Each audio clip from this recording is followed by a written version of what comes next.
Seja bem-vindo ao Conversa Capital. Recebemos esta semana Gabriela Figueiredo Dias, presidente da International Ethics Standards Board for Accountants, o IESBA. Já foi reconduzida no cargo, vive agora a maior parte do seu tempo em Nova Iorque, mas não só, é onde fica a sede deste organismo que regula as boas práticas e a deontologia dos profissionais de contabilidade. Mas ainda assim também acompanha a vida em Portugal e por isso vou começar, como sempre acontece, por lhe perguntar o que é neste momento para si capital em Portugal. Muito obrigada pela pergunta. Para mim, capital em Portugal, no contexto em que vivemos, tal como no resto do mundo, não é exclusivo, é resistir a um certo movimento de retrocesso em vários aspectos sociais que tinham, enfim, nos quais tínhamos evoluído mundialmente, e contribuirmos com calma, com serenidade, mas também com determinação e com assertividade para proteger um sistema e evoluções civilizacionais que protejam as pessoas e que tenham as pessoas no centro. Teremos a oportunidade, certamente, e creio que nas entrelinhas da sua resposta está muito o que está a passar nos Estados Unidos e não só, e teremos a oportunidade de aprofundar esse aspecto, mas ainda assim há aqui um chapéu ou uma base também para aquilo que acaba de dizer, que é a corrupção. Portugal caiu 9 lugares e está em 43º lugar no índice da percepção da corrupção. Quase todas as semanas aparecem nas notícias casos relacionados com o envolvimento de políticos em situações de fraude ou de corrupção portanto, isto começa, não é caso único, Portugal, não é? Portanto, temos esta situação noutros países, mas aquilo que lhe pergunto é, do seu ponto de vista, quem é que está a falhar? São as pessoas ou são as instituições ou é o modelo de sociedade que temos? Acho que é um problema. Acho que todos esses fatores que acabou de referir concorrem de forma integrada para a situação que vivemos. E, como disse, não é uma realidade apenas nacional, é uma realidade, infelizmente, muitíssimo mais ampla. E, relativamente a esses rankings e classificações, naturalmente que têm todo o valor, muitas vezes têm também que ver com o nível de escrutínio nos diferentes países. E, portanto, é difícil avaliar se nas jurisdições dos países onde os temas aparecem como mais relevantes, é efetivamente assim, ou se há efetivamente um escrutínio diferente. E eu penso que o escrutínio é aqui um fator absolutamente elemental. Há dois temas que é preciso ter em consideração para evoluirmos de uma situação que acabou de descrever, que é terrivelmente ameaçadora da própria civilização. Por um lado, é preciso reforçar e manter-nos absolutamente fiéis aos princípios. E em contextos como aqueles que estamos a viver agora, é muito fácil e muito possível que muito rapidamente uma certa narrativa permita regredir no que respeita a determinadas aquisições civilizacionais, éticas, que têm a ver com a construção e os pressupostos da democracia, dos sistemas internacionalmente reconhecidos, etc. E, portanto, há aqui um foco na ética que é absolutamente fundamental, a ética enquanto alguma coisa objetiva. Um conjunto de comportamentos esperados e um conjunto de comportamentos globalmente reconhecidos face a situações concretas. Por outro lado, a questão do escrutínio, da supervisão, do controle da forma como as instituições funcionam é absolutamente fundamental e provavelmente aí também estaremos a falhar. E quando digo estaremos, não é uma realidade nacional. E isso significa também, do seu ponto de vista, que nesse domínio as empresas têm-se esforçado mais por ganhar competências, nomeadamente as regras de compliance, do que propriamente a administração pública, ou seja, essas exigências têm sido maiores junto dos privados do que propriamente na administração pública? Bom, as exigências de compliance que resultam da lei, porventura sim, por razões que são relativamente evidentes e que têm a ver com a necessidade de regular um sistema que, de outra forma, em princípio, não se pauta por critérios de interesse público. E, portanto, teoricamente, o facto de as instituições públicas terem como principal, único objetivo a persecução do interesse público, não sendo essa uma realidade para as entidades privadas, obriga a uma regulação mais apertada e mais apurada para o setor privado. Dito isto, há alguma coisa para além do compliance, que é fundamental, mais uma vez aqui. Uma coisa é o cumprimento da lei, a outra é, para além disso, a existência de princípios e de regras éticas que transcendem a própria letra da lei. A lei, a legislação, não será nunca capaz suficiente de capturar todas as possíveis realidades, todas as nuances, todas as modelações dos comportamentos. Quando isso falha ou falta, nos intervalos da lei, nos intervalos das normas, aquilo que tem de estar presente é uma base ética objetiva, mais uma vez, que permita a cada um dos agentes modelar o seu comportamento de acordo com determinados princípios fundamentais. Mas como é que se faz isso?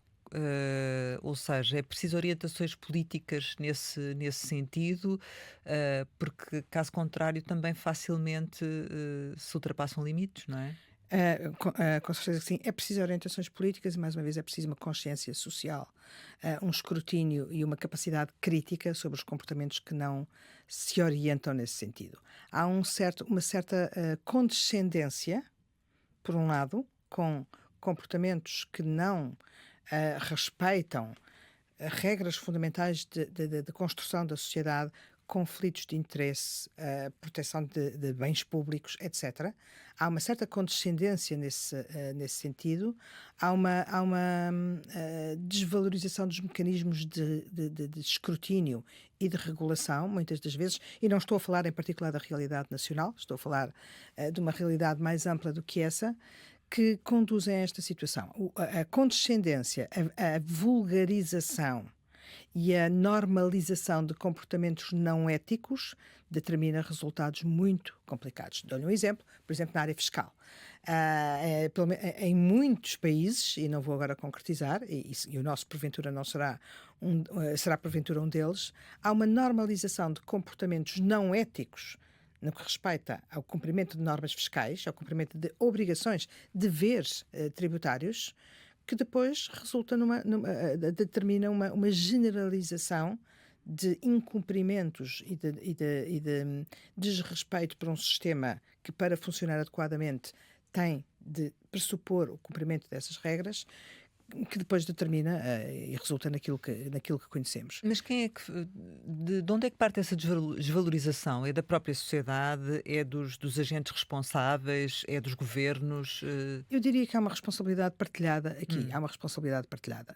Do ponto de vista dos comportamentos, tem havido situações, em Portugal como em outros países, que levam a questionar a integridade daqueles que têm a obrigação de determinar, de dar o exemplo, de estabelecer as regras e tudo mais, mas mais uma vez penso que a sociedade está ela própria permeável a esses comportamentos e que, embora eu acredite que tenha havido e que esteja a haver uma alteração da mentalidade nessa dimensão, que está agora em causa, diria eu, por todas as alterações que estão a ocorrer, mas diria que está em alteração, mas há uma normalização e até às vezes um premiar desse tipo de comportamentos. Sim, quando temos, por exemplo, candidatos que já foram condenados na justiça a serem novamente candidatos nas eleições autárquicas, por exemplo, essa é uma situação? Acho que as situações, o escrutínio e a valorização da integridade é absolutamente fundamental em todas as áreas, privadas e públicas. Coloca-se, por exemplo, agora muito uma questão que é relativamente a estes casos que têm aparecido de fraude ou suspeita de corrupção, se os mandatos, por exemplo, dos deputados ou dos presidentes de Câmara se devem terminar no momento em que a pessoa é constituída arguida ou só no momento em que há uma acusação. Isto faz sentido para si, esta discussão? Bom, enfim, eu sou jurista de formação, essa é uma conversa complicada e eu, enfim, não tenho uma ideia clara sobre, do ponto de vista legal, como é que a questão deve ser resolvida. Mas, mais uma vez, penso que há aí temas éticos que ultrapassam as normas vigentes e que devem levar, naturalmente, não só a que os próprios e as instituições pressionem no sentido de serem tomadas as atitudes corretas, como a sociedade. A sociedade tem ela própria, a sociedade, a imprensa, os cidadãos, as instituições têm elas próprias de contribuir para a elevação da qualidade dos comportamentos. E sem isso, eu diria que apenas com regras formuladas de cima, digamos assim, normas imperativas sobre o que são os comportamentos e o que é que devem ser os comportamentos, penso que não há forma de evoluirmos suficientemente. Mas Tem que isso haver... significa que perante uma suspeita que a pessoa se deve afastar ou não? Enfim, acho que não posso dar uma resposta determinante e final sobre isso. Depende muito dos casos. Há muitas situações, como sabemos, onde há injustamente as pessoas são visadas relativamente a factos ou casos sem qualquer fundamento e, portanto, há que haver aí também um espaço de flexibilidade ou de respeito até pelas pessoas que não determinem imediatamente alterações, enfim, que poderão não ter qualquer tipo de base e qualquer tipo de fundamento.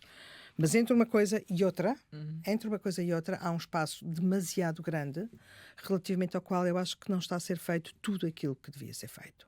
E se calhar, provavelmente, apesar de eu entender que há um contributo e uma responsabilidade que é e tem de ser partilhada entre as empresas, as instituições, os cidadãos, as famílias, os governos, as autoridades, os reguladores. Apesar de entender que essa é uma responsabilidade partilhada, porventura poderíamos e deveríamos pensar em institucionalizar certas formas de monitorização e de incentivo a uma alteração de comportamentos que eu penso que faria sentido. Designadamente, por exemplo, e porque penso que é isso que está no centro da sua pergunta, Rosário, relativamente a tudo aquilo que tem acontecido em Portugal e noutros países sobre comportamentos inadequados ou percebidos como inadequados pelos cidadãos ao nível dos governos, das autoridades, dos reguladores e tudo isso, se calhar fazia sentido pensar em algum tipo de instituição que tivesse como missão colaborar, contribuir, ajudar os governos e as autoridades e os cidadãos a exercer algum tipo de escrutínio, aconselhamento, não quero usar a palavra controle, mas sim, escrutínio, monitorização, aconselhamento, definição de algumas regras, por exemplo, no que respeita a conflitos de interesse, por exemplo, no que respeita às situações que acabou de referir sobre quais as reações e as implicações de uma acusação, de uma constituição como arguido. Mas está-se a referir à administração pública, ao Estado? Estou-me a referir à administração pública ao Estado. O que acabou de acontecer, desculpe, mas neste momento nos Estados Unidos, com a demissão do diretor ou presidente de um organismo que tinha precisamente como responsabilidade o escrutínio e a monitorização dos comportamentos éticos no governo, conflitos de interesse, interesses financeiros, pessoais, etc., penso que é exatamente o caminho contrário que se deve seguir, ou seja, que haveria um exemplo a seguir em outros países, que é o de instituir entidades semelhantes àquela que existia até agora, ou existe ainda. E que em Portugal não existe nada em não paralelo. existe. Portanto, Não o que existe não existe. E a ética e os comportamentos éticos e as condutas tendem a ser percebidos como algo de subjetivo, abstrato, o que leva depois a perguntas como o que é que se deve fazer aqui e ali. Uma coisa é a nossa moral, que nos leva a fazer determinadas opções. Outra coisa são comportamentos que, sobretudo ao nível da administração pública, da governação, etc., têm de ter qualquer tipo de base, de orientações, de normalização e standardização para que haja alguma, por um lado, expectativas legítimas sobre comportamentos e, por outro lado, para os próprios, algum tipo de orientação sobre como as coisas devem passar. O Instituto Português de Corporate Governance, por exemplo, conhece bem, já mostrou alguma vontade de ter uma intervenção mais ativa no que diz respeito também às administrações públicas. Isto é uma coisa que lhe faça sentido? Deveria ser por aqui? Devia ser uma entidade separada? Bom, faz-me todo sentido em abstrato que haja qualquer tipo, como acabei de dizer, de normalização, standardização, conceptualização de comportamentos na administração pública, governação, gestão de conflitos de interesses pessoais, de percepções até, porque a administração pública tem não só a obrigação de demonstrar, de atuar de acordo com os mais elevados e mais rigorosos princípios éticos, mas tem também a obrigação de o demonstrar. E, portanto, as percepções aqui são muito importantes. Relativamente à sua questão, se é o Instituto Português de Corporate Governance ou outra entidade, eu penso que há aqui uma diferença relativamente grande. Enfim, o Instituto Português de Corporate Governance é uma instituição de autorregulação das empresas. Isso As não empresas chega. associam-se para ter esse tipo de monitorização. Pode eventualmente haver qualquer contributo por parte do Instituto Português de Corporate Governance ou outra entidade semelhante. Ou O Tribunal de Contas também tem Tribunal de Contas, organismo, etc. não é? Exatamente. A OCDE, por exemplo, tem princípios de corporate governance que são na gênese para empresas privadas cotadas, neste momento já tem para, por exemplo, empresas detidas pelo Estado, reguladores. E, portanto, avançou já para áreas que não são propriamente do domínio privado. A autorregulação chega ou tem que ser imposto?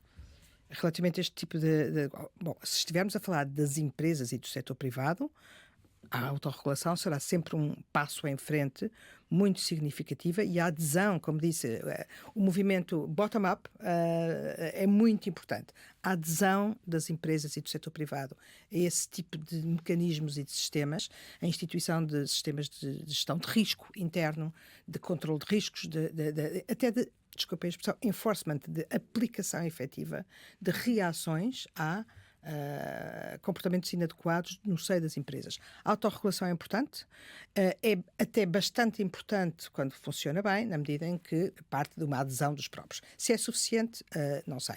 Mas estamos a falar de governação, da administração pública e tudo isso, aí, enfim, o conceito da autorregulação não faz sentido. O que faz sentido aqui é... Não faz sentido porque não pode existir. A autorregulação é regulação Exato. pública, não é? E, portanto, aqui o que pode fazer sentido é pensar em alguma autoridade ou alguma entidade, chamemos assim, um provedor Independente. absolutamente independente, e aí é que o tema depois se coloca, absolutamente independente, que seja capaz de contribuir positivamente para elevar a qualidade dos comportamentos, a qualidade das relações, a qualidade da gestão da coisa pública, da evicção de conflitos de interesse, etc. E também, muito importante, elevar a confiança dos cidadãos, porque depois tudo isto é um sistema completamente... os problemas de que já viemos aqui a falar, e volto a falar, por exemplo, das questões de evasão fiscal, planeamento fiscal agressivo, é também, em parte, uma reação a ou consequência de uma crise de confiança no sistema fiscal. A nível internacional, mais uma vez, não estou Certo. a particularizar. Portanto, gerar confiança por parte do cidadão nas instituições públicas é absolutamente determinante para depois levar o cidadão a exercer o escrutínio adequado e não populista, ruidoso, sobre a espuma dos dias, e incorporar comportamentos também semelhantes. Este executivo tem tido alguma preocupação com a corrupção e ainda esta semana, curiosamente, no Conselho de Ministros avançou com algumas medidas. Uma delas foi a Inspeção-Geral das Finanças vai passar a ter um núcleo dedicado à realização de auditorias regulares vocacionadas para a prevenção da corrupção. Enfim, isto parece-me que, no fundo, vai só corresponder, de acordo com aquilo que acaba de dizer, uma parte do problema. Não vai resolver o problema, é isso? Não vai resolver o problema. Enfim, e com isto não quero dizer que não é uma medida importante, é uma medida importantíssima. Todas as medidas que se possam tomar nesta matéria são importantíssimas, mas a mitigação dos problemas gravíssimos que temos estado a viver a nível mundial tem de ser feita a partir de medidas integradas. Deixe-me dar um exemplo. Em julho, este ano, em Sevilha, vai ter lugar aquela grande conferência promovida pelas Nações Unidas, o Finance for Development, que é, no fundo, o novo Bretton Woods, de onde vai sair a nova arquitetura, esperemos, financeira mundial para promover o desenvolvimento. O tema da evasão fiscal, fuga ilícita de fundos, branqueamento de capitais, corrupção, está absolutamente no centro da agenda, porque há uma percepção muito clara de que é um dos principais entraves ao desenvolvimento global. E por isso aquilo que as Nações Unidas estão à procura, com inúmeras medidas, reuniões, integrando stakeholders de de todos os grupos, etc., é de perceber quais são os atores, os agentes, as medidas e as fontes de medidas que podemos adotar para evitar isto. E, portanto, respondendo à sua questão, é importantíssimo, não é suficiente, diria, tem que haver mais do que isso, tem que haver medidas, tem que haver, lá está, o escrutínio e, aspecto muito importante, qualquer dessas medidas que se tome tem que garantir absolutamente a independência e a eficiência e eficácia dessas organizações. Porque é muito fácil falar, e mais uma vez, não estou a falar do caso concreto, de ética, de combate à corrupção, etc., mas isto tem que ser mais do que uma flor na lapela. E é algo que se espera que qualquer governante e qualquer responsável na administração pública, seja ele de que governo for, seja ele de que partido for, seja ele, tenha integrado ao ponto de, em princípio, não dever ser necessário falar nisso. Mas é necessário. Relativamente às empresas de auditoria, do seu ponto de vista, enfim, falamos da realidade nacional, mas certamente depois isto no enquadramento internacional, já seguem regras de alta qualidade, internacionalmente apropriadas, enfim, qual é a apreciação que faz? Bom, isso, a pergunta que me faz vem direta àquilo que neste momento me encontro a fazer, desde há 3 anos, que é presidir um organismo internacional mundial que desenvolve standards, portanto, padrões normalizados de comportamento para contabilistas e auditores. Estas normas são atualmente utilizadas em 130 países diferentes e de formas diferentes. Em alguns países são pura e simplesmente integradas na lei e, portanto, passam a valer como lei. Noutras são aplicadas e implementadas de outra forma. Seja como for, há já um produto e uma construção global, um padrão sobre comportamentos dos auditores que é global, é de facto consistente em todo lado. A identificação dos problemas em termos de independência, por exemplo, dos auditores, que é absolutamente fundamental. Exato. Totalmente fundamental. É já um aqui, é alguma coisa que está em todo lado. A forma como depois é implementada e a forma como é feito o enforcement destas normas difere muito de jurisdição para jurisdição e diria que é um caminho que tem que se fazer ainda, que tem que se continuar a fazer. E o caso português? Relativamente à auditoria? Sim. Não, enfim, eu neste momento não estou focada na realidade portuguesa dessa maneira, mas como sabe, acompanhei pela perspectiva de regulador da CMVM, penso que partilham das características, dos problemas e das oportunidades e dos desenvolvimentos já feitos ao nível mundial. Não vejo que haja uma diferença significativa entre aquilo que se passa em Portugal e aquilo que se passa em outros países. Há países onde se passam coisas bastante graves. Mas um mercado mais pequeno é mais difícil de evitar conflitos de interesse? Ou mais fácil? Não diria, não me parece que seja mais difícil ou mais fácil. Eu penso que as normas e as regras nessa matéria têm a flexibilidade e a agilidade necessária para se adaptarem a qualquer circunstância. Por um lado, quando diz há um mercado mais pequeno, eventualmente há menos auditores, o mercado dos auditores é menos diversificado, mas o mercado em si também é muito mais pequeno. Portanto, as regras de conflitos de interesse e tudo isso que se aplicam sobretudo aos auditores que fazem a auditoria das chamadas entidades de interesse público, que são as sociedades cotadas em bolsa, as seguradoras, bancos, mais ou menos este grupo, também é um mercado relativamente pequeno. E, por exemplo, uma das regras que existe no código do IESBA e que depois influenciou a regulação europeia, que depois está em todos os países. Dou-lhe um exemplo. Por exemplo, a rotação obrigatória dos auditores é uma regra fundamental para evitar as relações de familiaridade, dependência económica, redução da capacidade crítica, escrutínio, ceticismo, etc. Portanto, há um certo conforto que se cria ao longo dos anos que é preciso romper. No início, e agora estou a falar da realidade portuguesa, que não foi muito diferente de outros, mas houve uma reação muito agressiva por parte dos auditores, no sentido de dizer isto não é possível, nós não vamos ter, não vamos ter mercado, não vamos ter prestadores suficientes para responder a esta necessidade de rotação. Bom, Já 10 tem anos havido depois, o um mercado caso ou outro adaptou-se. que às vezes acontece, mas Às enfim, vezes, não, às vezes acontece, em mas grandes grupos. claro, Sim, podem, sim. podem acontecer e vão continuar a acontecer. A questão é que temos que equilibrar aqui os interesses e os bens públicos que estamos a proteger. Face a essa dificuldade, justifica-se permitir que os auditores permaneçam para além de um determinado espaço de tempo, para além de que isso permita a abertura do próprio mercado a outros, o que é outra questão que tem os seus desafios, tem os seus problemas, mas que em teoria deve ser também estimulado para não manter o mercado de auditoria junto de 3 ou 4, que depois geram novos problemas de conflitos de interesse. E, portanto, isto é um movimento circular. Acho que é uma questão de adaptação e uma questão de reequacionar a forma como se faz o negócio, as escolhas e tudo mais, e depois as coisas funcionam com a normalidade. Deixou de ser um tema. Enfim, Mas, por exemplo, o caso BES, neste momento, não voltaria a acontecer? A probabilidade de acontecer seria mais difícil, no sentido das informações que foram transmitidas pelos auditores que não corresponderam à realidade?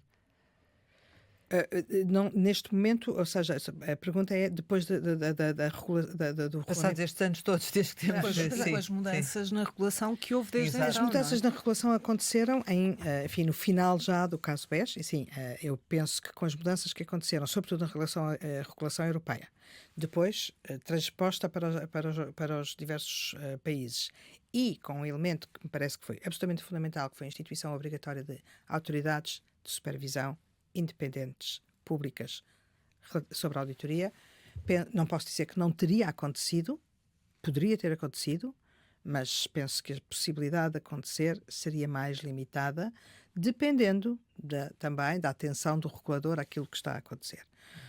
Não quero falar sobre o caso em particular, mas de facto tudo aconteceu dentro de um contexto regulatório em Portugal, europeu, mas em Portugal completamente diferente, em que a autoridade de supervisão não tinha os meios, não tinha sequer existência jurídica, era apenas um acordo entre os diversos reguladores que atribuíam os seus próprios meios e que não tinham sequer poderes jurídicos para fazer as coisas como deviam fazer. Dito isto, e mais uma vez, não é a supervisão que vai resolver tudo, não é a regulação que vai resolver tudo. Tem que haver por parte dos auditores, e os auditores, penso, as empresas de auditoria estão neste momento a enfrentar um momento, como estamos todos, em que penso que terão que tomar decisões sobre aquilo que querem ser e como querem evoluir. Têm alguns desafios pela Mas frente. porquê? Por causa da Tem um inteligência desafio- artificial? Não. Esse é um desafio. Esse é um assim, desafio, sim. eu penso que o desafio principal é um desafio de talento, de captação e retenção de talento. Não é Tem- atrativa a profissão. É um problema que todos estão a enfrentar, mas porventura tornou-se menos atrativa por diversas razões. Enfim, porque a geração seguinte tem outras ambições, outras apetências, etc. E, portanto, a minha opinião, se me pergunta, é que um dos fatores fundamentais que estas entidades têm de ativar para permitir recuperar talento e manter o talento passa precisamente por um diferente comportamento mais ativo no que respeita aos comportamentos éticos, no que respeita à defesa e à utilização da ética e da independência como verdadeiros pilares e objetivos da profissão. Porquê? Porque há uma tendência para desvalorizar os auditores e eles têm que se afirmar para imporem a sua posição no sentido da sua relevância, de como são importantes para o ganho de confiança. Neste momento há ainda, e penso que vai continuar a haver, uma chamada dependência regulatória dos auditores. Para as empresas, as entidades, obterem uma série de vantagens regulatórias, têm de ter auditoria. Portanto, há aqui uma ligação, uma dependência regulatória que gera ela própria negócio, ou digamos assim, ou relevância, vamos pôr as coisas assim para os auditores, que têm efetivamente um papel fundamental na sociedade e na economia, que não é imediatamente visível, mas são eles que asseguram a credibilidade de toda a informação com base na qual privados e públicos tomam as suas decisões de investimento, de consumo, de financiamento, etc. Portanto, há aqui um papel que é um bocadinho escondido, mas que é totalmente, absolutamente fundamental. Se há uma crise de confiança que afeta também os auditores, não só, mas também os auditores, é necessário recuperar essa confiança. E isso está a acontecer? Eu penso que há uma consciencialização, pelo menos em algumas partes do globo, digamos assim, e a Europa é seguramente uma delas, em que há uma consciencialização de que tem de passar por aí. Assim o espero e penso que essa é a realidade. O tema da credibilidade, da confiança nos auditores, nas empresas de auditoria e tudo mais é absolutamente fundamental e penso que está a ser absorvido dessa maneira. Mas tem a ver também com a captação de talento e com a retenção de talento. Porque há uma percepção, porventura até excessiva, mas sabemos como é que são as narrativas. Há uma percepção por parte das gerações mais novas de que há um envolvimento bastante sistemático, enfim, há um envolvimento dos auditores em determinadas situações de escândalos financeiros, etc, etc, e eles querem afastar-se um bocadinho destas situações. Conto-lhe uma história, e por acaso não foi cá, mas foi nos Estados Unidos, de um ex-regulador nesta área que depois, enfim, criou uma empresa que jurista, foi advogado, qualquer coisa. Ele diz, os mais novos chegam aqui e ao fim de 3 meses dizem assim, porque eles fazem investigações. Ao fim de 3 meses assim, mas eu ainda não evitei nenhum escândalo, nem consegui descobrir nada. Há uma motivação, verdadeiramente, de contributo para o combate à corrupção, a todas estas situações que deixaram de ser, apesar de haver ainda essa condescendência, deixaram de ser completamente aceites. Por isso, voltando aos auditores, há uma percepção de que e eu defendo-a, naturalmente, não podia fazer outra coisa, mas de que o tema da ética e da independência é um dos fatores fundamentais de preservação da licença para operar e da missão, absolutamente fundamental, de interesse público, que os auditores têm de cumprir. Mas acha que os auditores estão a fazê-lo, mesmo não sendo a evitar um escândalo público, estão realmente a evitar que estes casos aconteçam? Bom, não se pode generalizar e, portanto, eu não tenho uma resposta para isso. É a missão deles, embora, naturalmente, não se pode esperar deles aquilo que eles não têm a obrigação de fazer. Há aqui também um desequilíbrio entre a expectativa relativamente àquilo que o auditor pode e deve fazer e aquilo que ele faz efetivamente, mas dentro daquilo que são as suas competências e as suas responsabilidades e orientados pelo interesse público, têm a obrigação, em certas circunstâncias, de identificar, primeiro, de não contribuir, segundo, porque às vezes, e terceiro, de reportar. E esse é um tema muito sensível. O Código do IESBA tem normas sobre isso, sobre o comportamento do auditor quando identifica situações de ilicitude, de fraude, o que seja. Há aqui uma tensão entre o dever de confidencialidade, um bocadinho como aos advogados. Certo. O dever de confidencialidade, o privilégio do cliente, como eles chamam, e o dever de reporte. E são, de facto, dois bens jurídicos, são, de facto, dois princípios, dois valores, mas que, no contexto atual e face àquilo que são os valores e as regras de uma democracia assente em instituições e sistemas sólidos, etc., há um dever de reporte que não pode ser negligenciado. Tem um valor superior. Mas tudo isto tem que ser feito de uma forma estruturada, de forma a não criar outros problemas que depois retiram valor a esse tipo de atuação. Relativamente aos reguladores em Portugal, do seu ponto de vista, e parece contraditório estar-lhe a fazer esta pergunta, mas há demasiados reguladores, entidades reguladoras, há umas que são de primeira e umas de segunda. Como é que avalia o nosso mercado, digamos assim, a esse nível? Toda essa avaliação tem que ser feita faça um contexto. Certo. E, portanto, o mundo muda, evolui, etc. E aquilo, deixa-me só dar um pequeno enquadramento, aquilo que estamos a viver neste momento, e olhando para a Europa sobretudo, mas outros lugares, é um movimento de tentativa de criação de massa, de consistência, de coerência, de convergência, de complementaridade, etc. Esse é Na Europa. Pelo menos, desejavelmente, embora depois na realidade tenhamos outros problemas de fragmentação e de desvio, etc. Mas esse, e posso falar sobre isso, face àquilo que está a acontecer também nos Estados Unidos, é um movimento. O reforço da supervisão é absolutamente fundamental, e o reforço não quer dizer mais mais regras, mais supervisores, quer dizer um reforço estrutural em termos de competência, em termos de capacidade para fazer aquilo que compete à supervisão. E desse ponto de vista, respondendo à sua questão, eu penso aqui uma oportunidade para refletir ou ponderar algum tipo de simplificação do sistema e de consolidação do sistema.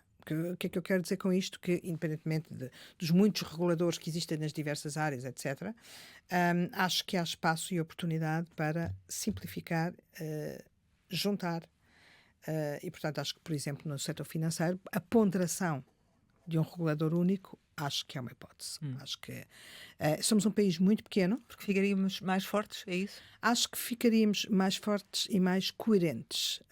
Há neste momento no setor financeiro, como existe em todas as áreas neste momento, mas no setor financeiro, uma relativa sobreposição de competências, porque não existem, nem podem existir fronteiras rigorosas relativamente àquilo que são as competências de um Banco de Portugal, de uma CMVM, de uma ASF, etc., relativamente a produtos, relativamente à comercialização, relativamente aos riscos que impõe, etc. E, portanto, temos como o CNSF, etc., o Conselho Nacional de Supervisores Financeiros. Passar a ter só o Conselho Nacional de Supervisores Financeiros. Enfim, eu não quero dar o Conselho Nacional de Supervisores Financeiros ou alguma coisa que aglutine os três, sem perda de independência e autonomia de cada uma das áreas, que é absolutamente fundamental também, sob pena de as questões prudenciais engolirem, por exemplo, completamente as questões comportamentais,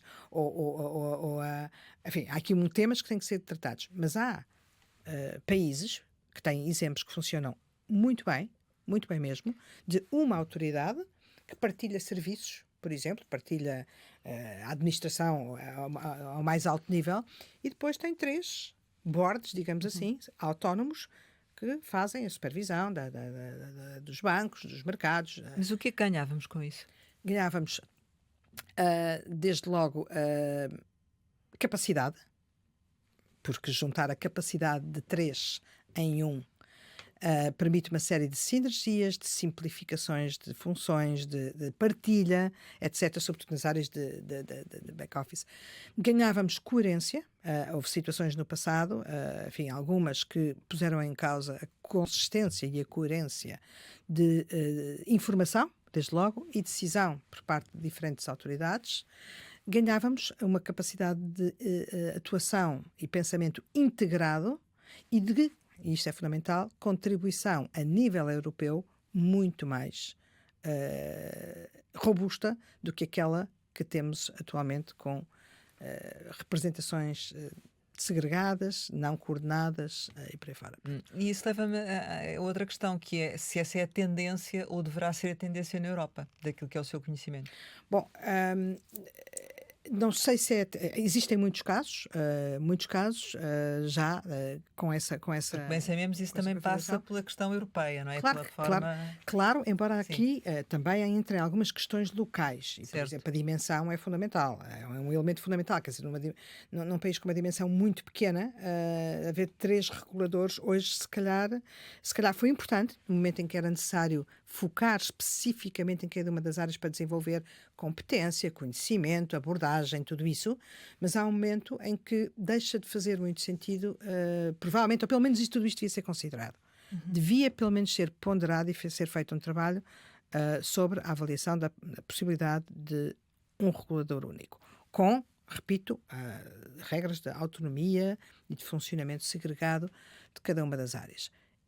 Penso, face àquilo que está a ser proposto na Europa, que é de um reforço enorme da concentração da supervisão, designadamente na ESMA, que quer ser uma nova Securities and Exchange Commission e tudo isso, mas uma série de instrumentos que estão a ser criados para garantir a coordenação e a atuação conjunta de diversos supervisores.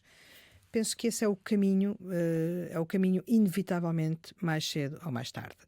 Até porque, e agora deixa-me pôr as coisas num ponto um bocadinho mais político ou estratégico, se quiser, geoestratégico, face ao que está a acontecer nos Estados Unidos, a Europa só tem uma hipótese. Tem 2 hipóteses, que é reforçar a sua liderança e reforçar a sua liderança. E se quiser a terceira é reforçar a sua liderança. Não há outra hipótese sob pena de desaparecermos. E isso só é possível com uma consolidação ainda maior, muito superior àquilo que temos até agora, uma convergência maior, a construção de um verdadeiro bloco, eventualmente até com a ligação a outros blocos, porque, vamos lá ver, o que está acontecendo nos Estados Unidos, o Sr. Trump, ele é muito forte, é o mais forte, sozinho. Mas pergunto, será o mais forte se houver verdadeira coesão, coligação, acordo, ou o que seja, Convergência, não é? e não tenho a certeza. Não tenho certeza nenhuma. Responder a um movimento de desregulação que vem dos Estados Unidos com o reforço da regulação não tira competitividade da Europa? Não estou a falar de reforço da regulação. Estou a falar de uma reestruturação das estruturas de regulação, o que é uma coisa completamente diferente. Em primeiro lugar, o movimento de desregulação tem que ser visto com muito cuidado. Há uma narrativa muito forte enfim, muito vocal sobre esse tema, mas, em primeiro lugar, temos de distinguir desregulação e simplificação.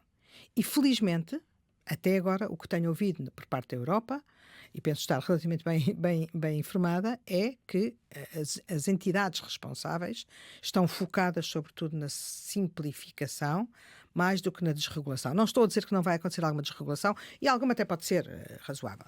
Dito isto, e portanto, esse é um tema muito importante.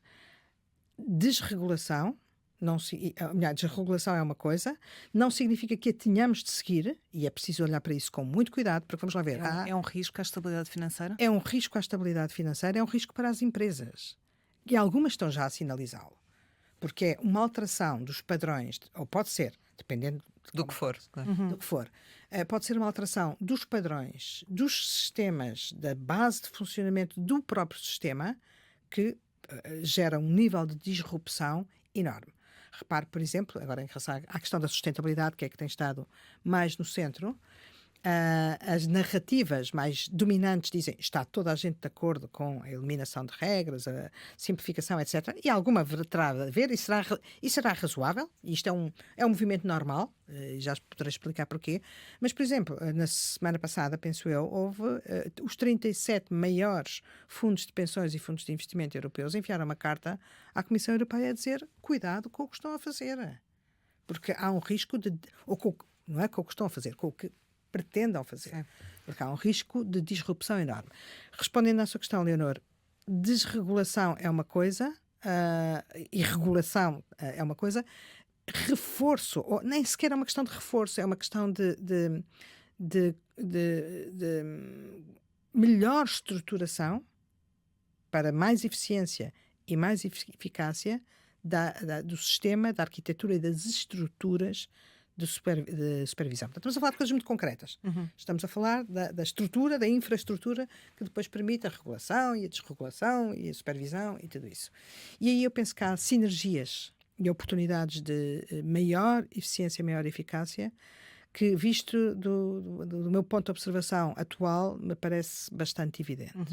Estou preocupada com estes caminhos diferentes que, por exemplo, uma ESMA e uma SEC estão a tomar. Não, com certeza que me preocupa, pela diferença, mas também por que ela significa. A SEC está a tomar um caminho, efetivamente, de desregulação, a um ponto, enfim, acho que há um risco verdadeiro de desestruturação de todo o sistema. Há um risco que é real, eu penso que já está materializado, de mensagem sobre a destruição ou a desvalorização dos princípios mais fundamentais de funcionamento de autoridades de regulação e do sistema público, designadamente no que respeita a conflitos de interesse e separação de poderes. E já está a acontecer. Já está a acontecer. Desejo, quero, pretendo, sonho que a Europa não siga esse caminho. Daquilo que sei, daquilo que eu vi até agora, estive na semana passada na conferência anual da ESMA, 21 oradores do mercado, da regulação, da política, todos unidos em torno do vamos seguir o nosso caminho. Este é o caminho e ele tem de ser continuado. E tem custos esse caminho? Esse caminho tem custos, do ponto de vista da competitividade. É isso que está. Não, eu penso que competitividade, eu acho que a competitividade está no outro lado. O relatório de Draghi põe muito a tónica na competitividade e é um tema que também se ouve a todo momento, a necessidade de dinamizar a competitividade e reforçar a competitividade. Muito bem. Dois pontos, e penso que a Europa está consciente disso. A Europa, as instituições, para já, pelo menos, não pode ser feita a todo custo, porque se for feita a todo custo, provavelmente, dentro de pouco tempo, não teremos nada com que competir. E, portanto, é necessário preservar aquilo que são as bases do Pacto Social Europeu, do Pacto Económico Europeu, do Pacto de Confiança, etc. Pode ter alguns custos aparentes ou iniciais, mas penso que o ganho será sempre superior. Porque, como disse, só uma Europa coesa, com algum nível de centralização para ganhar massa, para ganhar capacidade, para ganhar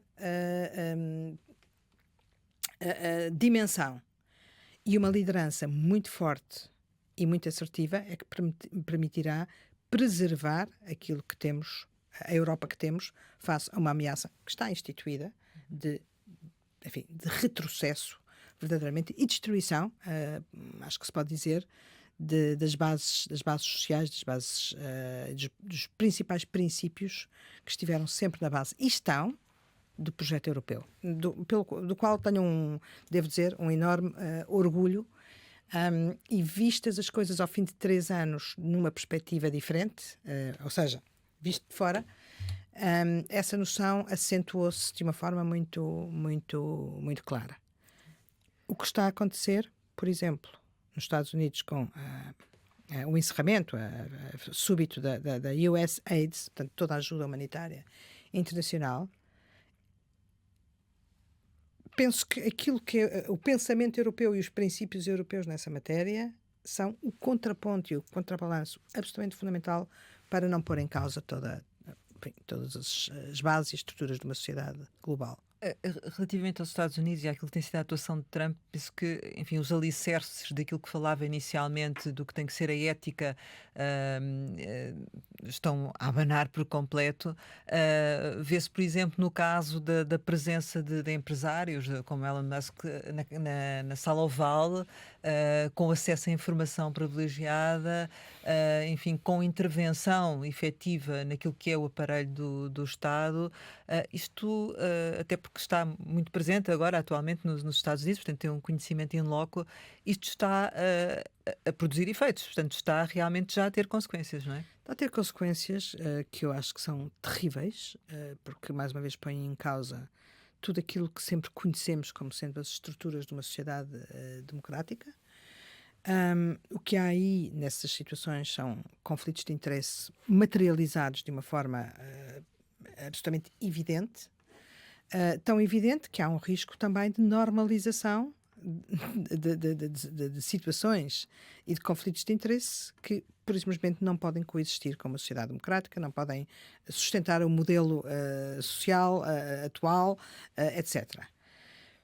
Pessoalmente, penso que as coisas estão a ser levadas tão longe de uma forma tão drástica que há uma possibilidade de terem o efeito contrário, portanto, haver uma reação social, uma reação a tudo isso que possa de alguma forma parar ou mitigar esse movimento. E é a única forma, na verdade, não é? Eu penso que, mais uma vez, acredito muito na força das pessoas. Porque em termos institucionais realmente não há forma de fazer frente, ou seja, sim, tem que ser eventualmente a rua. Sim, tem que ser. Bom, e isso leva-me para outro tema, e aí que nós estamos efetivamente num momento de elevadíssimo risco civilizacional, porque aquilo que os barómetros internacionais, o relatório de riscos da Edelman, etc., nos diz há um crescimento absolutamente exponencial da falta de confiança dos cidadãos nos governantes, nos ricos, nos empresários, e há uma zanga, uma ira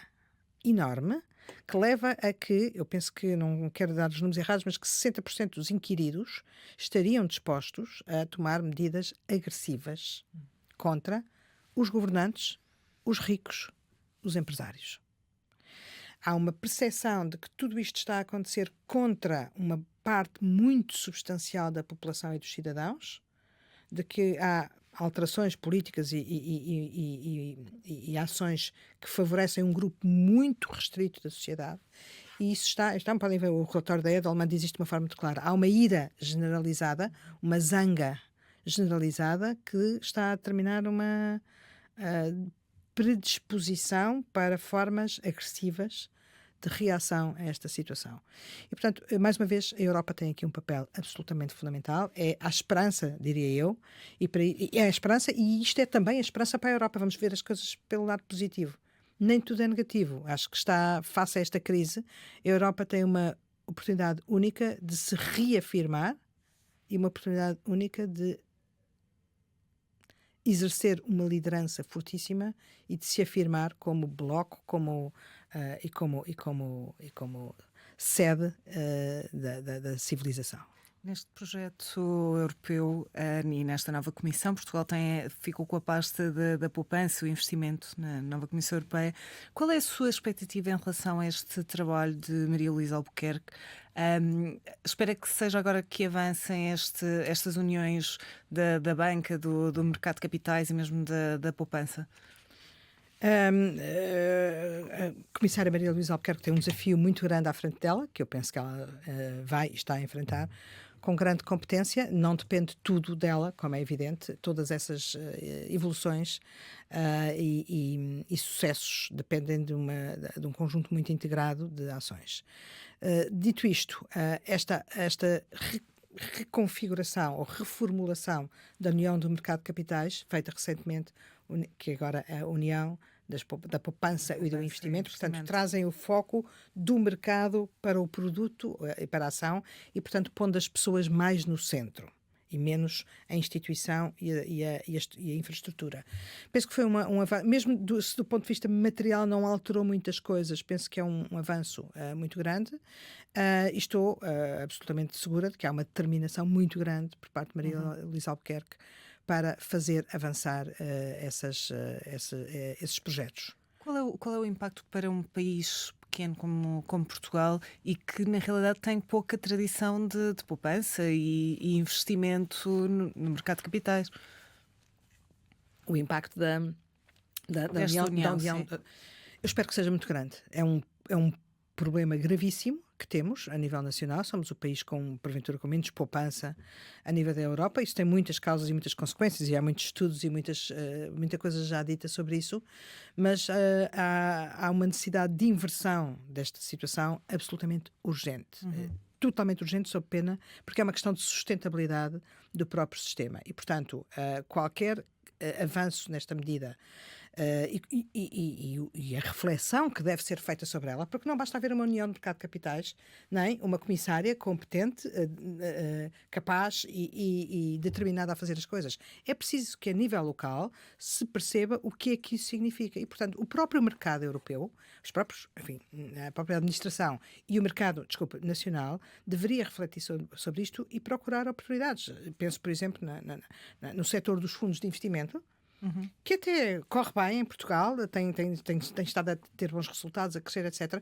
Mas o nível de fragmentação é tal que, mais uma vez, não tem massa nem capacidade para transformar a poupança de forma eficaz e real, a poupança individual das famílias em mais riqueza do que aquela que adquirem tendo o dinheiro parado nos bancos. Portanto, esta transformação, esta transição de trazer poupança parada nos bancos, por exemplo, nos últimos tempos, com o que tem acontecido, com a inflação, etc., se traduz em perdas. Não só não há ganho, como há perdas.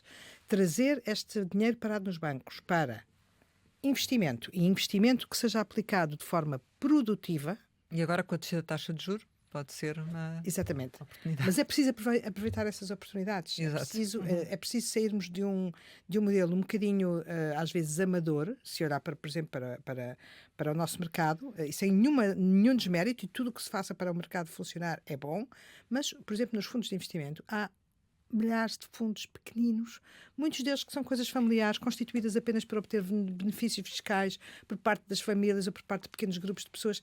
E isto não traz riqueza à economia, traz riqueza aos próprios, mas não desenvolve a economia, não se traduz em investimento, não se traduz em crescimento. E, portanto, mais uma vez aqui, alguma oportunidade de consolidação seria bom. Era exatamente o que lhe ia perguntar, se tal como vê, como acredita na junção dos supervisores, se também acha que é preciso mais consolidação no sistema financeiro. Em algumas áreas, pelo menos, penso que sim. Nos bancos ela já aconteceu, de alguma forma, portanto temos hoje Ainda está a acontecer. Ainda está a acontecer, exatamente, mas pronto, ainda está a acontecer, mas já esse caminho já se fez, mas por razões diferentes. E é sobretudo por razões de estabilidade financeira. Bom, aqui estamos a falar de investimento, estamos a falar de crescimento, estamos a falar de desenvolvimento, estamos a falar de bem-estar dos cidadãos, capacidade de Portugal responder, manter as pessoas em Portugal, dar emprego, salários, crescimento, etc. E isso não é com a consolidação dos bancos que se consegue, é com outro tipo de iniciativas, e penso que, não sendo, mais uma vez, uma varinha mágica para, para o efeito, é preciso repensar a forma como o mercado está organizado para lhe dar dimensão. Nos fundos, nos seguros? Nos fundos. Em termos gerais. Sim, em termos gerais. Enfim, não tenho uma análise neste momento do mercado que me permita fazer uma apreciação tão micro, mas sim, acho que há oportunidades para, sobretudo com o objetivo de ganhar dimensão. Deixe-me só voltar à União de Poupança e Investimento para lhe perguntar se espera de alguma forma oposições dentro dos países, porque não sendo o caso de Portugal, alguns reguladores expressaram desagrado em relação a perderem poderes em detrimento de uma União. Espera este tipo de oposição? Espero que não tenha caminho. Muito claramente. Enfim, estive tempo suficiente dentro desse mundo para saber que isso não é novo e, portanto, mesmo nos momentos em que a palavra convergência era uma palavra de ordem, houve sempre movimentos, e há sempre movimentos de protecionismo, não direi aqui isolacionismo, mas protecionismo dos mercados que continuam a existir. Mas acho, mais uma vez, que esta é uma oportunidade para a Europa se repensar e para os 27 membros da Europa se repensarem enquanto membros de um projeto ou se querem desaparecer sozinhos. Porque tenho essa convicção de que sem uma Europa forte, unida, consolidada, convergente, etc., nenhum de nós certamente que não, mas nenhum país europeu tem qualquer futuro. Não tem hipótese. Quando eu digo Trump é o mais forte. Temos Trump, temos a China, temos aqui algumas forças. É mais forte sozinho. Algum país europeu, sobretudo face à crise de liderança a nível nacional a que temos vindo a observar entre os maiores atributos, algum país europeu tem a capacidade de resistir a todos os impactos que este movimento norte-americano está a criar? Não. Podem alguns serem mais amiguinhos de Trump, diria assim, não é? Ainda assim, sendo um obstáculo a esse reforço da Europa, a amizade em certos cenários e entre certas entidades é uma coisa que vale o dia de hoje. E, portanto, isso também não traz nenhum tipo de sustentabilidade, de viabilidade garantida, de crescimento garantido e tudo isso. Porque em face da crise de valores, claro, de princípios, etc., e de políticas completamente autocentradas, isso vale o que vale. E por isso acredito, e esta é uma coisa que acho que é absolutamente fundamental, a Europa tem que se afirmar e os países europeus, os membros da União Europeia, têm que assumir que têm que perder alguma coisa a nível nacional para ganhar alguma coisa a nível nacional. Pois, eu digo isto agora, enfim, de uma forma mais séria, porque na verdade há muitos países que, ou seja, a unidade na Europa muitas vezes não está tanto no lado económico, está mais no lado político, ou seja, temos neste momento uma grande parte de governos de direita, não é, que poderão ser um obstáculo a essa união que fala. E poderão eventualmente ter mais interesse numa aproximação aos Estados Unidos e a Donald Trump. Por isso, ou seja, há aqui realmente esse degrau que tem que ser subido, não é? É um desafio muito grande, mas penso que os países e as pessoas têm que se projetar para além do dia da manhã, têm que se projetar naquilo que será o futuro da Europa para as gerações seguintes. E aqui não resisto a dizer, sobretudo para as mulheres europeias, mas que afetará a todos, porque aquilo que afeta uns afeta os outros. Sim, e isso também já se sente nos Estados Unidos, não é? Exatamente, que aquilo que acontecer amanhã pode parecer bom para um determinado país, a médio e a longo prazo, penso que há um risco demasiado grande para poder ser corrido. Uma das primeiras medidas mais concretas que foi anunciada há dias foi a diminuição do tempo de liquidação de ordens, de ações e obrigações para 2027. Isto é um passo importante para competir com os Estados Unidos e com a China. É algo que se devesse ter dado prioridade. É um passo importante, enfim, é um bocadinho, é um bocadinho de uma série de passos, de um conjunto muito grande de passos que têm que ser dados, mas é importante, sim, é importante, é uma coisa que já se vinha a discutir há algum tempo, fico contente de ter sido já concretizado pela Comissária Maria Elisa Albuquerque, a Comissão Europeia, etc., dá uma agilidade diferente ao mercado. E aos investidores, e uma resposta mais pronta aos investidores e reduz alguns custos e, portanto, é uma boa medida para a dinamização do mercado e, como tal, para a atração de investimento, de transição da poupança para o mercado e da aplicação em investimento produtivo e tudo mais. Portanto, é uma boa medida. Que outras medidas é que acha que devem avançar já? Em termos de mercado, é isso que está a falar? Sim. Bom, eu penso que esta questão da supervisão é fundamental. Acho que deve ser uma prioridade.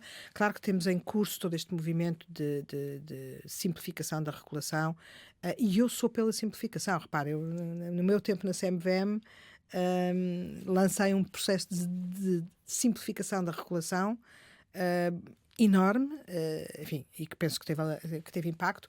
Acredito nisso porque a regulação tem que estar próxima das pessoas, não pode ser um privilégio de alguns, porque isso depois tem custos brutais também. Simplificação sim, desregulação, cuidado, penso que há algum espaço para eliminar alguns requisitos e os consolidar, mas enfim. E, portanto, esse é um tema que vai ter que ocupar a Comissão Europeia, a Comissária Maria Elisa Albuquerque, a DG FISMA, etc., porque há muita tensão em torno dele, mas penso que não se devem desfocar do essencial. O essencial é trabalhar no modelo de supervisão e a Comissária Maria Elisa Albuquerque e a Presidente da ESMA disseram na semana passada, atenção que a regulação não resolve tudo, a supervisão tem de fazer o seu trabalho e não há possibilidade de uma supervisão que contribua positivamente para o desenvolvimento e para o investimento, se não for uma supervisão forte, consolidada, integrada, focada nos aspectos essenciais, baseada em dados, data-based supervision, que é o que está a avançar, não é possível para as supervisões pequeninas. Não é possível para um sistema português que tem um Banco de Portugal, uma CMVM, uma ASF, etc., porque não há dimensão nem capacidade para isso. Essa mensagem, eu penso que esse é um tema absolutamente essencial e é essencial que a Europa toda, não se desfoque e não se distraia relativamente a um projeto que é um projeto absolutamente único, diria eu, na história da humanidade, que é o projeto da Europa, e aquilo que é o seu fundamento, que é um projeto centrado nas pessoas, humanista, centrado no desenvolvimento, na solidariedade e, portanto, todo o pacto social e económico e de confiança subjacente tem que ser preservado. Temos de resistir com serenidade, com calma e com determinação a medidas reativas, puramente reativas ao que está a acontecer, porque, vamos lá ver, há um tempo com Donald Trump, 4 anos, precisamente, e há toda uma vida à frente. E, portanto, é preciso navegar estes 4 anos com alguma resiliência, alguma determinação, alguma ambição e a noção de que teremos que fazer algumas concessões, alguns sacrifícios, digamos assim, para preservar aquilo que será o mundo depois daqui a 4 anos. Uma última questão, e agora que, enfim, passa um pouco mais de tempo fora de Portugal, como é que neste momento, ou qual é que neste momento tem a percepção que tem do país estando fora? Mudou aos seus olhos de alguma forma, ou é o mesmo país que era quando estava na presidência da CMVM? Tem outra noção? Penso que, penso que mudou alguma coisa, que porventura já estaria latente, mas que, enfim, não, se tornou mais visível, e que é um bocadinho desconhecido era um bocadinho desconhecido para o nosso país, que é, por um lado, movimentos muito populistas, muito à flor da pele e muito intensos relativamente a certos temas económicos, sociais, etc.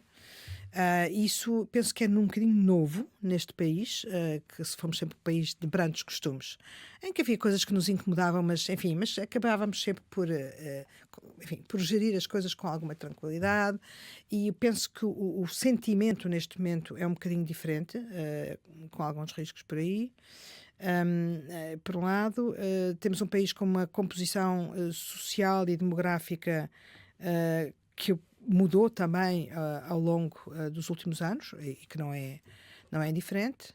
E temos, sem querer aqui com isto entrar em qualquer tipo de análise e considerações de natureza política, porque penso que não há aqui uns nem outros, mas há coisas que são relativamente evidentes de alguma pressão e não necessariamente boa gestão dessa pressão sobre subsetores fundamentais da sociedade, como a saúde e a economia. E que requerem, sobretudo e acima de tudo, diria eu, uma gestão uma capacidade de gestão e de planeamento que penso que tem faltado ao longo dos últimos muitos anos, com responsabilidades partilhadas por muita gente, por vários governos, etc., e que conduziram a esta situação que neste momento é muito complicada, numa fase em que estes serviços têm que responder a mais situações, e não há aqui nenhuma crítica nisto, respondem mais, porque há mais pessoas, e se há mais pessoas, há mais necessidades, e etc. E que revelam uma falta de capacidade de gestão e planeamento e de continuidade. Repare, em todas estas áreas mudam ministros, mudam governos, etc. E começamos tudo outra vez. Tentamos reinventar a roda outra vez, não é bem reinventar, é consertar o pneu furado, mas é mais disso que se tem tratado. E é isso que está, a meu ver, a criar este problema. Julgo que nessa área somos um país diferente. Não sei se há 3 anos atrás, quando eu saí da CMVM, mas seguramente de há 5 ou 10 anos diferentes. A capacidade de resposta diminuiu, a qualidade da resposta diminuiu, os cidadãos sentem isso todos os dias da vida deles.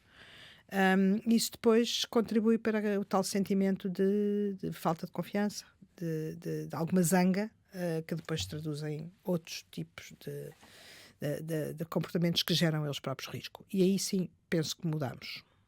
Bom, poderíamos ficar aqui muito mais tempo a conversar, mas não pode ser porque o tempo chega ao fim e no final, como habitualmente, lançamos algumas palavras para uma resposta rápida. A primeira é Coimbra. Origem, Médio Oriente, uma interrogação, Donald Trump, perigoso. CMVM, Provavelmente o projeto mais interessante e mais desafiante e estimulante da minha carreira. Mário Centeno, Incerteza, candidato presidencial, tantos, paridade, fundamental. Nova Iorque, Atração e desilusão, família, âncora, saudade, sempre, Portugal. sempre. Gabriela Figueiredo Dias, muito obrigada por ter estado aqui com a Antena 1 e com o Jornal de Negócios. Pode rever este Conversa Capital com a Presidente do International Ethics Standards Board for Accountants no site da RTP. Nós regressamos para a semana, sempre neste e esta hora, e claro, contamos consigo.